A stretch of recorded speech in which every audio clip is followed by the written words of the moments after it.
अज ये मसाइल पे पूछ लेने। एक बात सुन रहा था, किसी ने सवाल किया कि जी कट्टे की कुर्बानी हो सकती है, गाय की तो चलो होती है, कट्टे की कुर्बानी हो सकती है? जवाब दिता कि भाई बिल्कुल हो सकती है। ये तू पूछ लिया है कि कट्टे की कुर्बानी हो सकती है कि नहीं हो सकती, तो ये तेरी पूछिया कि हराम के पैसों की कमाई हो सकती, कुर्बानी हो सकती? क्यों जी? हराम के पैसों की खरीदी हुई कुर्बानी हो सकती? बंदा लड़ पिया, कहता मैं हराम कमाऊंगा, मैं क्या अफीम बेचना, मैं को चरस बेचना, मैं को डाका मारना, चोरी करना? वो कहने हराम की कमाई की कुर्बानी हो सकती है, मैं कहना हराम कमाना। वो कह लगा मैंने पता चले है कि तू अपनी भैन का हक मारिया, तू अपने भरावां का हक मारिया। ये कोई नहीं पूछता आके कि भैनों का हक मार के पैसे की कुर्बानी करिए, कुर्बानी हलाल है? भरावां दे जायदाद चो हिस्से मार के कुर्बानी करिए, कुर्बानी हलाल है?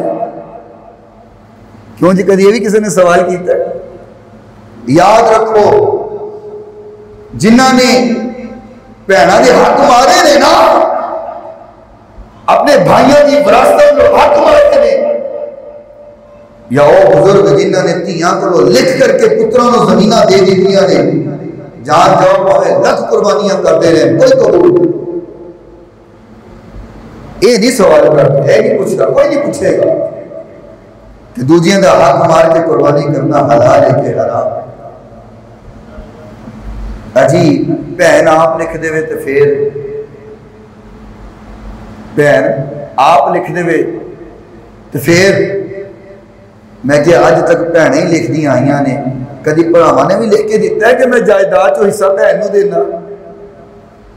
बोलो ना, हुण मसला सख्त हो गया, उन्हें बोल रहे तुम क्यों जी? कभी किसी भाई ने जायदाद और विरासत लिख के दिता हो कि मैं अपना हक अपना हिस्सा अपनी भैन को देना? कभी इंज होया? ये बेचारियां भैनां होते ही है कि लिख के भरावां को दे विरासत,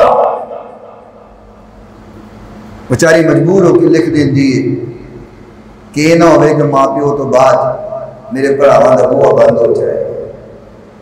माँ प्यो दुनिया को टुर गए तो फिर तो भरावां का बूहा है ना, डर दियां मारियां जायदाद लिख देंदियां ने कि भरा बूहा ना बंद कर लें, मिलन तो चले जान। कभी भरावां ने लिख के जायदाद दी हो कि भैड़ा मैं तेन जायदाद का हिस्सा लिख करके दे देना। खुदा का नाम है। ये भी देखना जरूरी है कि जिस पैसों नाल कुर्बानी असी लै रहे हैं, जिन्ना पैसों नाल कुर्बानी का जानवर खरीद रहे हैं, क्या इहदे विच किसी का हक तो नहीं है? ये पैसे भी हलाल दे है कि नहीं हलाल?